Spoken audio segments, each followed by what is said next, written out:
మతపరమైన రిజర్వేషన్ లేకుండా పూర్తిగా 42% బీసీలకు ఇస్తే బీజేపీ ఎల్లప్పుడూ స్వాగతిస్తుందని ఎమ్మెల్సీ అంజిరెడ్డి అన్నారు.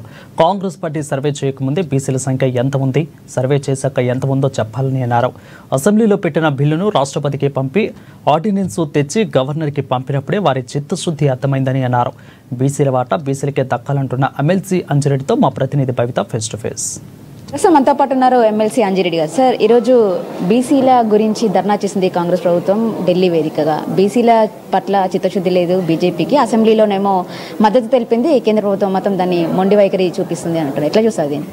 ఇప్పటి వరకు మా డిప్యూటీ పాయల్ శంకర్ గారు చెప్పారు, ఒకటే అన్నారు, ఏంటంటే 42% బీసీలకు ఇస్తే మేము స్వాగతిస్తామని చెప్పారు. ప్యూర్ బీసీలకు మీరు ఇవ్వండి, మేము స్వాగతిస్తాం.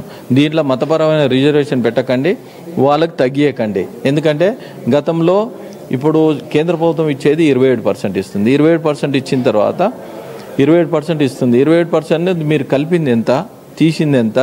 గతంలో సమగ్ర సర్వే చేసినప్పుడు ఎంతమంది బీసీలు ఉన్నారు, మరి ఇప్పుడు ఎంతమంది బీసీలు ఉన్నారు, ఎంతమంది పెళ్ళిళ్ళు అయినాయి, మరి ఎందుకు పెరగలేరు?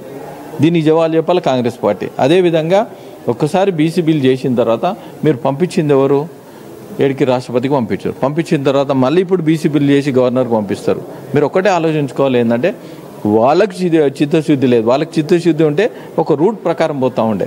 వాళ్ళకి చిత్తశుద్ధి ఒకటే, మేము ఏమేందంటే బీసీలకు శాస్త్రీయ పరంగా రిజర్వేషన్ అంబేద్కర్ రాసిన రాజ్యాంగం పరంగా ఇవ్వు అని చెప్తా ఉన్నాం. అది ఇవ్వకుండా పక్కదారి పోతే ఎవరు?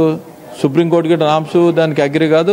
భారత రాజ్యాంగం ప్రకారం అంబేద్కర్ రాసిన రాజ్యాంగం ప్రకారం కూడా అమలు కాదు. మేము కొత్తగా కలిపింది ఏమీ లేదు. అందులో ముస్లిం రిజర్వేషన్లకు సంబంధించిన అంశంలో బీజేపీ అధికారం ఉన్నటువంటి రాష్ట్రాలలో కూడా సేమ్ ఇదే వాళ్ళు చెప్తున్నటువంటి అంశాన్ని అమలు చేసిన తర్వాత తెలంగాణ రాష్ట్రంలో అమలు చేయాలని చెప్పేసి వాళ్ళు డిమాండ్ చేయాలి. అది అమలు చేయలేకనే డ్రామాలు ఆడుతున్నారు అంటారు. మీరు ఒకటే ఆలోచించుకోండి అమ్మా, ఇప్పుడు బీసీఈ ఈ కింద ఎవరు వస్తారు?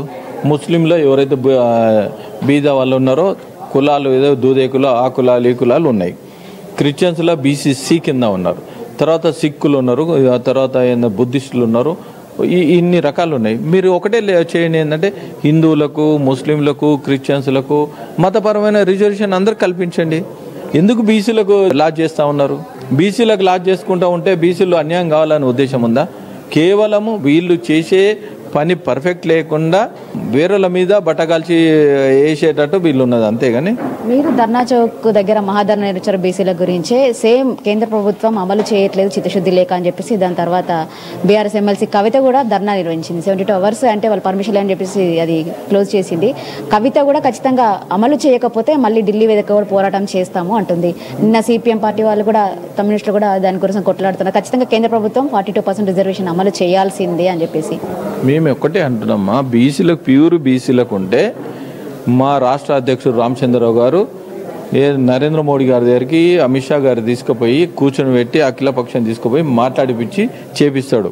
మీరు ఎలిమినేట్ చేయండి, బీసీలకు ఇంక్రీజ్ చేయండి.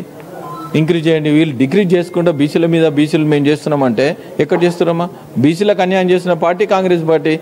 బీసీలకు ఏదో చిన్న పిల్లలకు చెప్పినట్టు చెప్పుకుంటా మేము 42% బీసీలకు ఇవ్వండి, లేదా మతపరమైన రిజర్వేషన్ చేయండి. ఎవరైతే ముస్లింలు ఉన్నారో, ఓసీలు ఉన్నారో వాళ్ళని కూడా బీసీల కింద కలిపితే, మేము కూడా ఓసీలు ఉన్నారు కదా, అన్ని కులాల మీద ఓఫీసు, వాళ్ళని కూడా మతపరమైన రిజర్వేషన్ ఇస్తే వాళ్ళు బీసీల కింద అవుతారు. పదే అదే అంటారు. బీజేపీ అధికారంలో ఉన్నటువంటి రాష్ట్రాలలో కూడా ఈ మతపరమైనటువంటి రిజర్వేషన్లు తీసేసిన తర్వాత తెలంగాణలో అడగాలి అంటున్నారు. ఎక్కడ లేవమ్మా అవి, ఎక్కడ లేవు. వాళ్ళు ఓన్లీ మాటలు మాట్లాడుతూ ఉన్నారు, ఎక్కడ లేదు. మతపరమైన రిజర్వేషన్ భారత రాజ్యాంగం అడగదు, సుప్రీంకోర్టు కూడా అగ్రి కాదు. ఇది బీసీల అంశంలో కాంగ్రెస్ పార్టీకి చిత్తశుద్ధి లేదు కాబట్టే కావాలని వాళ్ళు కాలయాపన చేస్తున్నారని చెప్పేసి ఎమ్మెల్సీ చెప్తున్నట్టు సందర్భం కనబడుతుంది. ఖచ్చితంగా 42%లో బీసీలకు పూర్తి స్థాయిలో 42% ఇచ్చిన తర్వాతనే బీజేపీ దాన్ని ఆమోదిస్తుందని చెప్పేసి కూడా వాళ్ళు చెప్తున్న సందర్భం అయితే ఉంది. కెమెరా పర్సన్ మనోజ్తో భవిత, NN న్యూస్, తెలుగు.